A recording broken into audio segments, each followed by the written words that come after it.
Hello বন্ধুরা, কেমন আছো সবাই? এটা আমার এই প্রথম ভিডিও।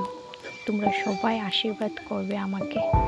আমি পড়াশোনার সূত্রে এই প্রথম একা মা বাবাকে ছেড়ে কলকাতায় আসলাম। আজ দীঘায়ও গেলাম। দীঘার কিছু মুহূর্ত আজ তোমাদের সাথে শেয়ার করছি।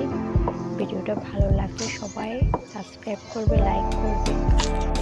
ভিডিওটা দেখার জন্য